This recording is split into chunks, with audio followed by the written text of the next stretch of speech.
You're listening to PetLifeRadio.com.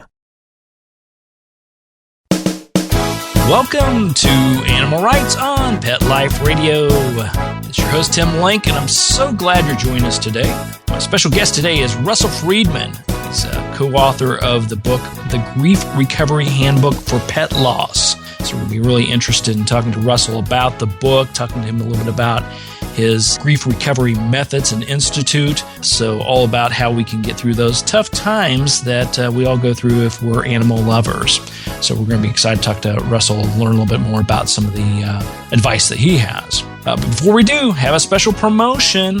How would you like to receive a free copy of my audiobook, Wagging Tails, Every Animal Has a Tail? Yes, the book Wagging Tails, Every Animal Has a Tail is now available on audiobook through Audible, Amazon, and iTunes. And by listening to this show, you have an opportunity to receive a free downloadable copy of the audiobook. Now, here's how it works. Sometime during the show, I'll ask a question about today's author and book. The first person to email me at tim@petliferadio.com with the correct answer will receive a free copy of my audiobook, Wagging Tails, Every Animal Has a Tail. So everybody listen closely, email me with the first correct answer to tim@petliferadio.com and you'll get a copy of that audiobook. It's great stuff. So we'll take a quick commercial break, come right back with Russell Friedman. Right after these messages, you're listening to Animal Rights Show on Pet Life Radio. Sit. Stay. We'll be right back after a short pause. Well, 4 to be exact. Hi, this is Tim Link, animal communicator and pet expert and host of Animal Rights on Pet Life Radio. Have you ever wanted to know what your pet is really thinking? Do you want to find out if they truly understand what you're trying to tell them? Ever wish you could build a better understanding and closer relationship with your pet? Well, now you can. Learning to Communicate with Animals is a 4-part on-demand workshop. In the workshop, you'll learn the essential techniques that are necessary to communicate with animals, including what is animal communication, breathing correctly to achieve the perfect state to communicate with your animals at a deeper level, using guided meditation exercises and method to communicate with animals, and how to send and receive information from your animals. So if you're wanting to learn how to communicate and connect with your animals at a deeper level, visit petliferadio.com/workshop and purchase and download Learning to Communicate with Animals. You'll be glad you did.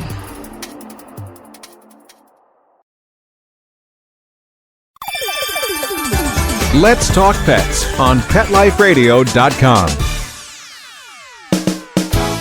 Welcome back. Welcome back to Animal Rights on Pet Life Radio. This is your host, Tim Link, and joining me now is author Russell Friedman. Russell, welcome to the show. Thanks, Tim. It's just an honor and a privilege to be on with you. Oh, well, it's our honor and privilege. We're glad to have you on. We love the work you're doing. I'm glad you're putting out a book like this. So tell us a little bit about the Grief Recovery Handbook for Pet Loss. All right. It didn't start being written last week, last month, or last year. It actually started being written 35 years ago when John W. James, the founder of the Grief Recovery Institute, wrote the first version, self-published, of the original Grief Recovery Handbook. Not Grief Recovery Handbook for Pet Loss, but the original Grief Recovery Handbook. And in it, the very first personal story that starts his painful odyssey in grief was the death of his dog, Peggy, when he was 7 years old. When his dog died, and his dog was his heart, his life, his safe place, and I'm sure anyone listening to us can relate to that language, especially since John was growing up in what might benignly be called a dysfunctional household with wars going on everywhere, and the only safe entity was Peggy, his dog. And when she died, his parents said to him something that probably everybody in the audience is going to relate to. His parents said, "Don't feel bad, comma, on Saturday we'll get you a new dog." But the bottom line is John did feel bad. He was devastated. He was crushed. He was heartbroken. Pick a word, any word, you'll be right. And he didn't want a new dog. What he wanted, as every 7-year-old would, male or female, he wanted Peggy back. And even though at 7 he knew he couldn't have her back, he didn't want another dog. He probably also instinctively sensed that he didn't want to get hurt again, and he didn't know how to deal with the hurt he was having, and he was being told not to feel that way. So the idea of connecting to another dog didn't appeal. interestingly enough, the following Saturday, his parents did go out and get him a new dog. But if you ever meet John, ask him the name of that second dog, he'll say, I don't know, because he could not and would not attach to the new dog. He gave it to his younger brother because he knew he just wasn't prepared. I don't even want to say ready. He wasn't prepared to make an emotional connection with another being while his heart was still broken. And so this whole Grief Recovery Handbook for Pet Loss started actually, now that John's not a puppy himself, over 60 years ago in Danville, Illinois, when Peggy died. And John was learning false ideas for dealing with grief. And everything in our book and everything you and I will talk about relates to the fact that almost all of us get incorrect information for dealing with our broken heart. Happened with John. Don't feel bad. We'll get you another dog. It happens to everybody along the way.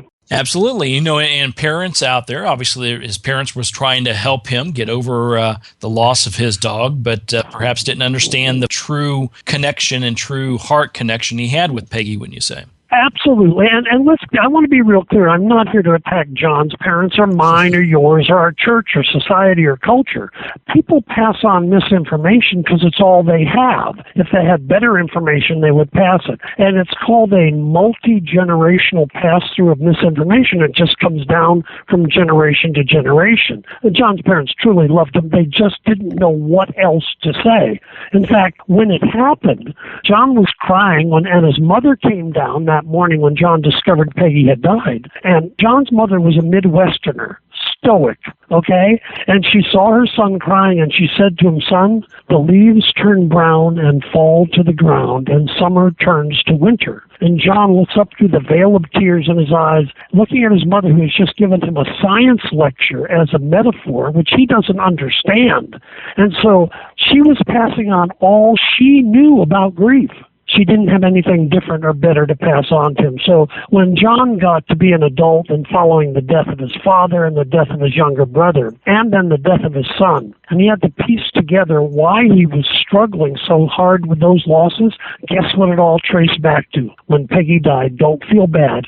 Tomorrow we'll get you a new dog. And on Saturday, they couldn't get a new grandpa. They couldn't get a new brother. He couldn't get a new father.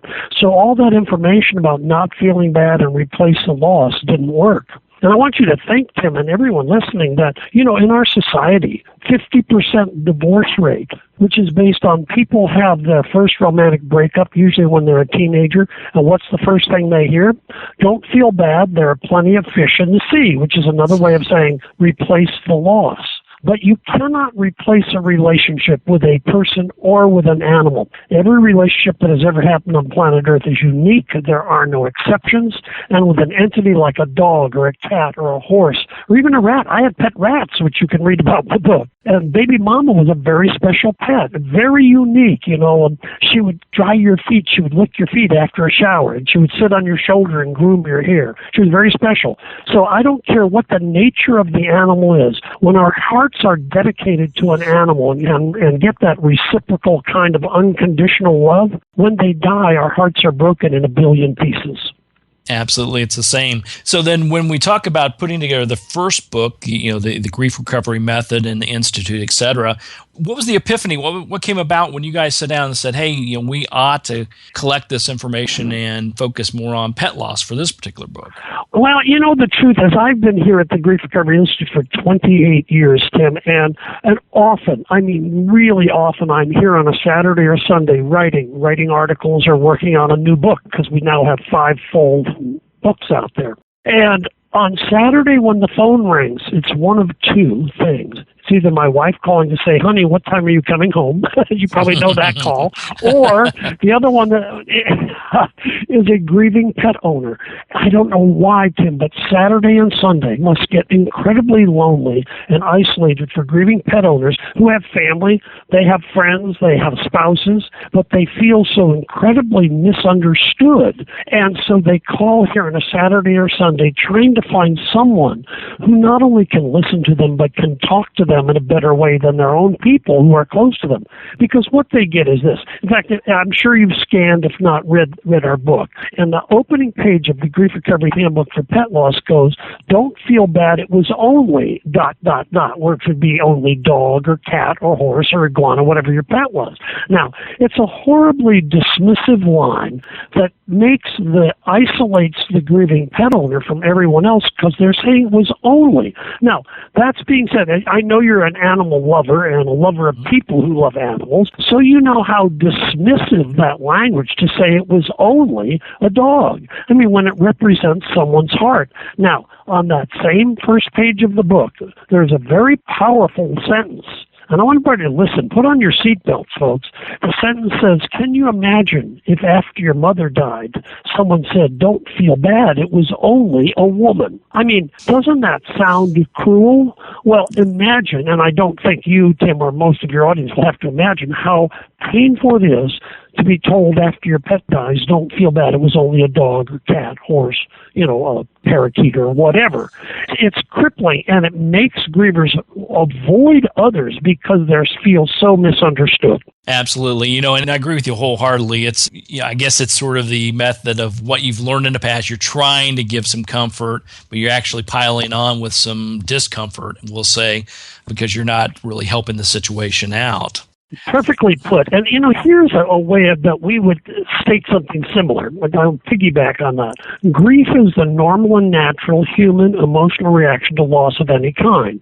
To be sad at a sad event is normal. Yet almost everything we were taught and learned growing up was not normal, not natural, and not helpful. By the time we're 15 years old in our society, we've received more than 23,000 inputs that suggest, A, we shouldn't feel bad when something bad happens, and B, if we do, we shouldn't share it with others. If you're going to cry, cry alone. Laugh and the whole world laughs with you.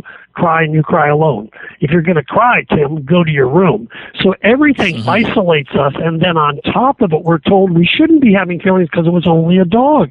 And it is crazy making, and it is isolating. And, isolation is a problem for all grievers in our society. I personally think it's even a bigger issue for grieving pet owners who there's so many people who don't appear to understand the dimension of emotional pain a grieving pet owner feels. The heart connection they feel with their pet, which is something that almost goes outside the bounds of language. I suspect that you, like me, would have a hard time explaining exactly what it is, even to other people. It's like, what is it that's so unique in your broken heart when your pet died? And it's hard to language it because it is so personally emotional. And it's not intellectual, it's not academic, it's a broken heart. And how do you talk about your broken heart? How do you find language for that? Absolutely. It's very deep and it is very personal.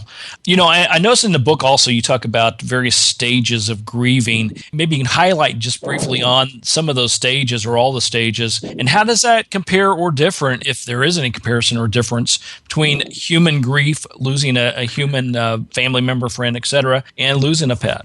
Okay, let's start with the stages. What we actually do in our books and all our other literature is we actually debunk any idea of there being stages of grief. We don't agree that there are stages because what we were talking about earlier, every relationship is unique, therefore there can't be any stages that apply to all.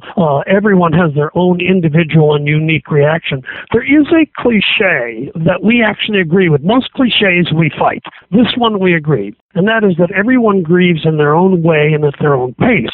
We agree with that because of the uniqueness of relationships.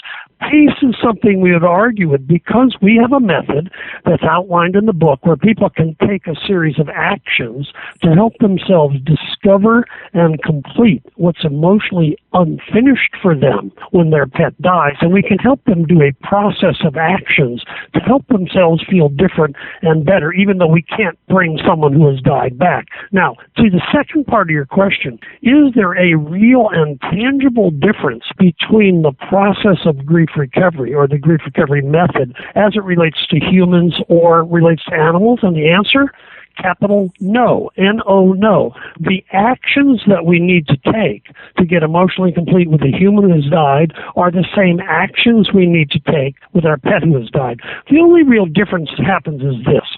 Our pets, we have this more unconditional relationship that doesn't have the kind of manipulations in it. As people, we manipulate each other. There are conditions in our love of various kinds without impugning our human relationships. But I want you to think of this. There's a funny line in the book, a chapter heading that says, your pet never said you were fat, ugly, or stupid. Now, it's a funny line, but it also captures something, and it captures why and how we have this magical, special relationship with the pet, because the pet accepts us as we are without any explanation or reason. And you know, sometimes you see something on the street that will take your heart. You'll see a homeless person, and you'll see that homeless person with a dog or a dog and a cat. I even saw one in Santa Barbara. There's a famous one with a dog and a cat and a rat who all live together with the homeless guy. It's the funniest thing you ever saw. But the reality is when you see a really down-and-out homeless person with a dog, that dog looks at that owner with the same adoration as your dog looks at you, the same love. And you see these homeless people sharing their food with their dog, and you go, oh, my gosh, look at that bond. You know, we got to be careful that we think because we're so magical and healthy and smart that we have a special relation with our dog. I'm telling you, that dog creates a specialist, our cat and other, I'm not excluding any other animals, the bond that makes us feel good about ourselves is what they give us. It's a very, very special commodity. I even had it with my pet rats who are mentioned in the book. There's a unique quality, a connectedness that's different than we have with people. And again, the big key is we don't feel judged by our pets. You can come home after the worst day in your life and say to your dog or cat or horse, oh my gosh, I could have killed it, I was such a jerk. And that pet's just going to lick your face, wag its tail and say, yeah, honey, and what's for dinner? Because dinner is always an important item. If there is any conditionality with the dog or cat or horse, it's what's for dinner. That's their tagline, and bless their hearts. But the other thing I think, Tim, and I suspect and hope you'll agree, the nature of the relationship with the pet allows us to be as emotional and direct with our truth as we can ever be. We say things to the dog, cat, horse, parakeet that we may not say to our own spouse or our own children. And that's one of the reasons I personally believe that when it comes to the end of the line and the animal dies, that we are stricken at a level that knocks our socks off. I have thousands of people tell me that they were more affected by the death of their pet than death of their parent or their spouse or their child. Now, I don't think they really mean that, and I would never compare anyway, and when they compare, I dismiss the compare and say, yeah, I imagine you are heartbroken. I'm not going to compare. But what it is, it shows the depth of feeling we have, which then shows why there's such a need for this book. One of the reasons we wrote this book, and I really want you and your listeners to hear this, our heart has been broken thousands of times by people who chose never to get a pet again because they didn't know how to get complete with their broken heart in the first place. And they took themselves and a potential pet out of the incredible link, the human-animal link that is so bonding, and they took themselves out of ever doing it again because they didn't know how to deal with their prior hurt. The Grief Recovery Handbook for Pet Loss is the antidote that will allow people to complete what was so they can then make an honorable and honest choice to have another pet, even knowing that age notwithstanding, that we're usually going to outlive our pets, depending on how old we are because of the lifespan difference. But I never want someone to say they're never going to have another pet because their heart is still broken from before. That's what this book is really about. Very good. Very good. All right. Well, we're going to learn a little bit more about the Grief Recovery Handbook for Pet Loss here in just a moment. We're going to break away for a commercial.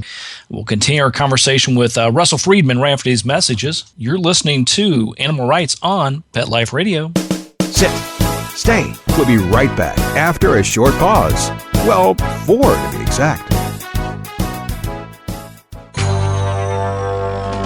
It's DesignerPetSweaters.com. Hand-knitted designer sweaters for your precious pup or cool cat. Beautiful couture patterns for your pets, including custom-knitted formal wear, casual wear, yachting, and even sports-themed. Many designer pet sweaters include feathered tammy hats, top hats, and a lot of sparkle. Each sweater includes leg loops, front paw sleeves, and leash opening. Visit DesignerPetSweaters.com to order your 4-legged fashions today. Your pets will stay warm for the winter and be runway ready. Large or small, we fit them all. DesignerPetSweaters.com.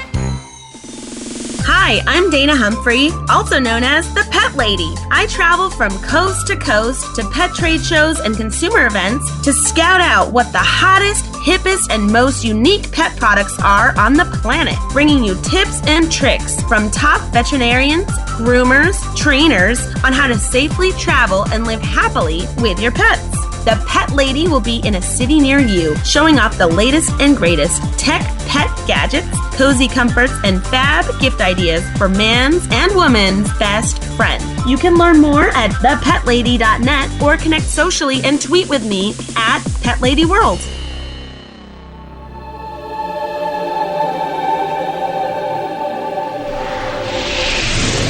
Hi, my name is Brent Atwater. I'm considered the world's authority on animal afterlife, animal life after death, and pet reincarnation. And that's sort of a good thing because there are a lot of people out there who secretly want to know about this, who are in their hearts believe this, and who have questions. And one of the things we try to do is answer questions. Come on down and join us. I'm looking forward to answering your questions on Alive Again. Every week only on PetLifeRadio.com.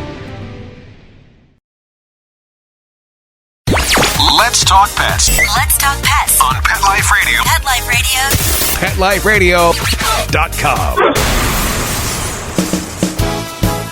Welcome back. Welcome back to Animal Rights on Pet Life Radio. It's your host, Tim Link, and we got another great promotion, or at least an announcement to make. So it's not a promotion, but it's an announcement. I think it's an important one because it has to deal with my new upcoming book.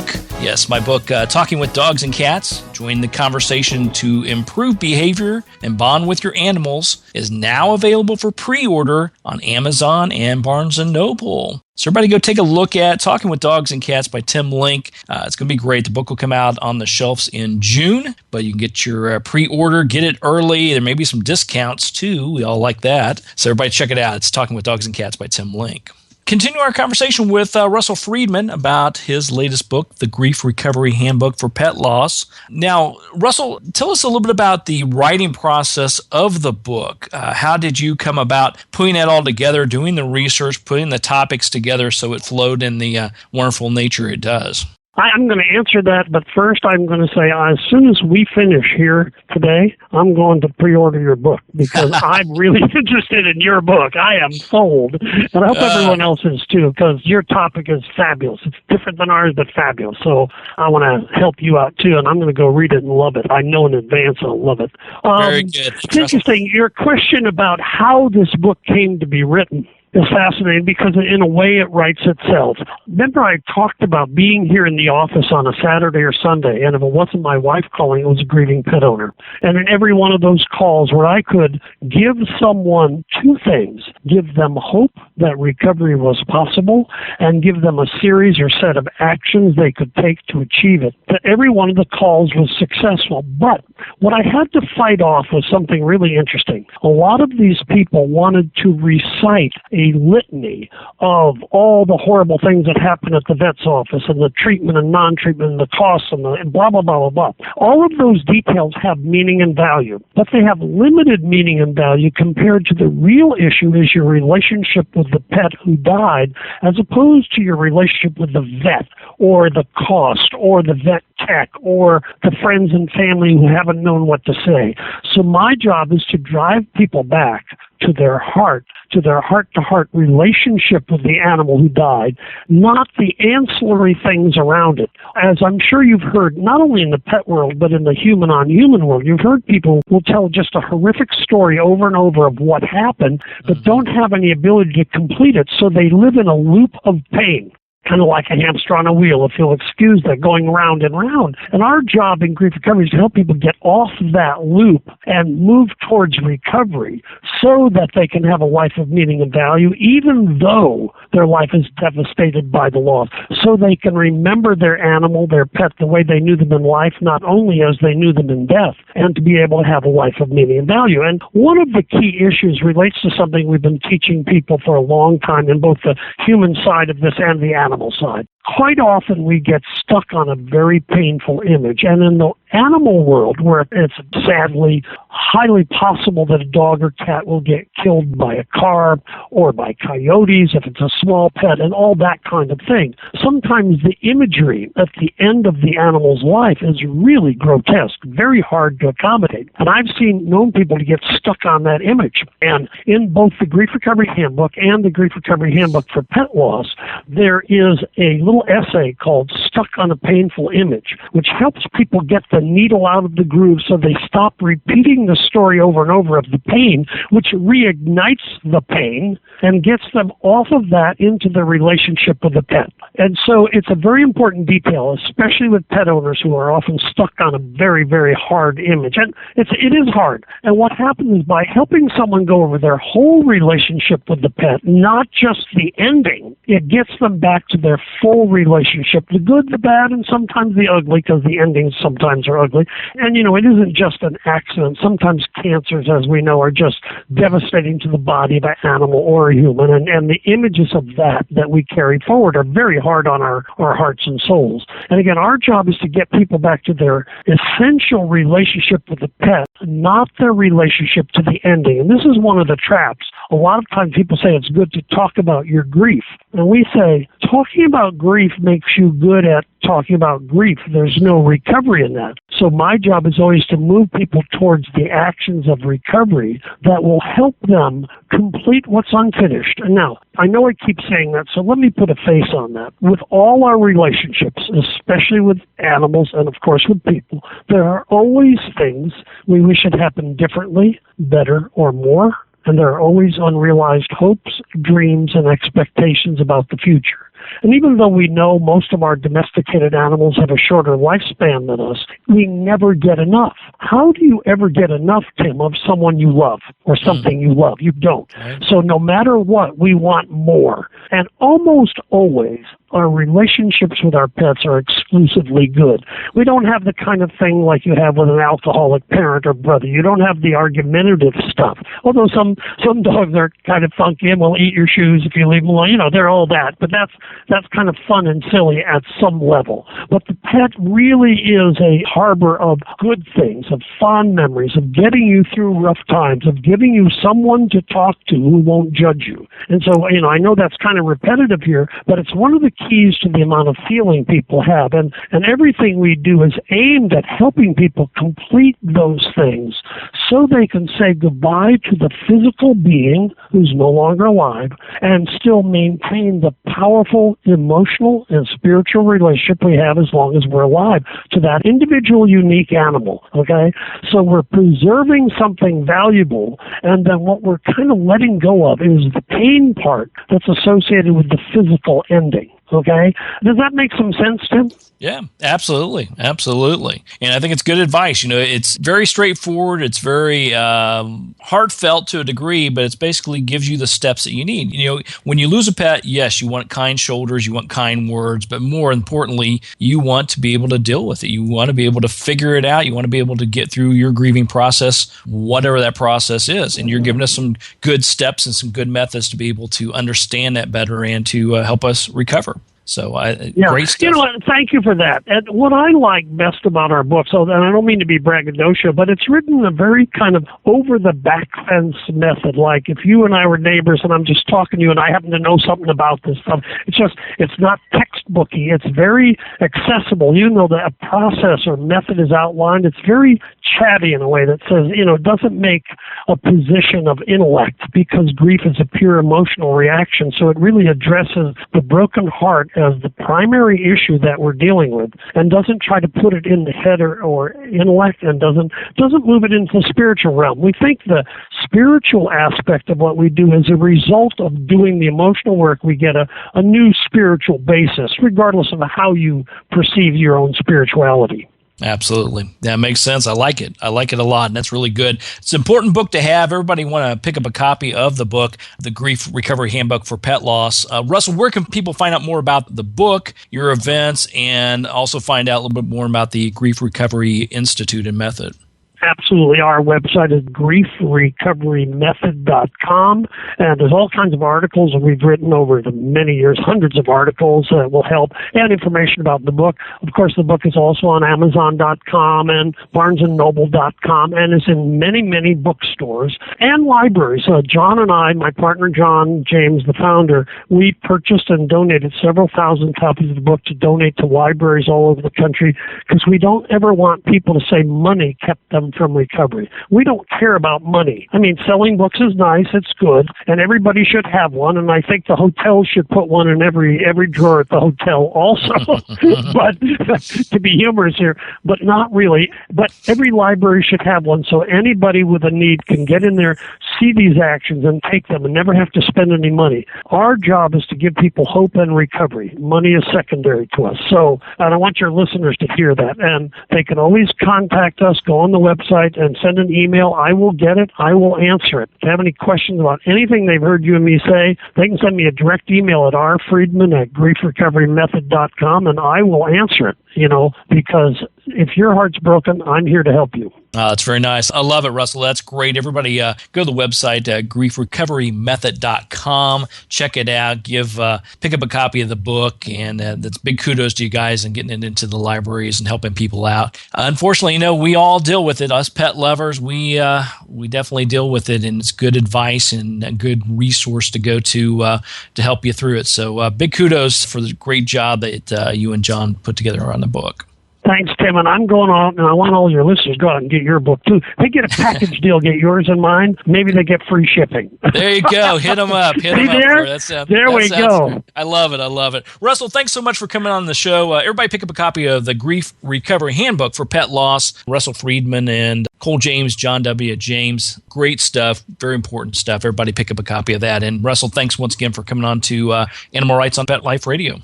Thanks, Tim. Anytime. All righty.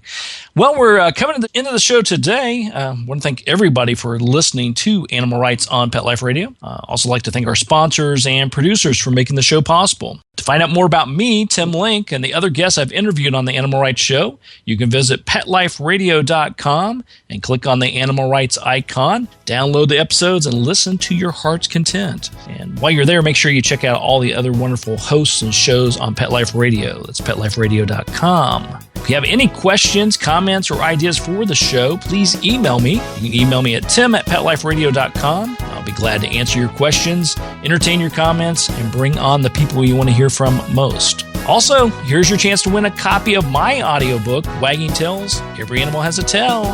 During the episode, Russell Friedman talked a little bit about the founder, John James' dog that passed away, his very first dog. First person to email me the correct answer, the dog's name, email me at tim@petliferadio.com. Give me the correct answer, and you will receive a copy of my audiobook, Wagging Tails, Every Animal Has a Tail. So until next time, write a great story about the animals in your life. Share it in a blog, an article, or in a book. And who knows, you may be the next guest on Animal Rights on Pet Life Radio. Have a great day. Let's Talk Pets, every week on demand, only on PetLifeRadio.com.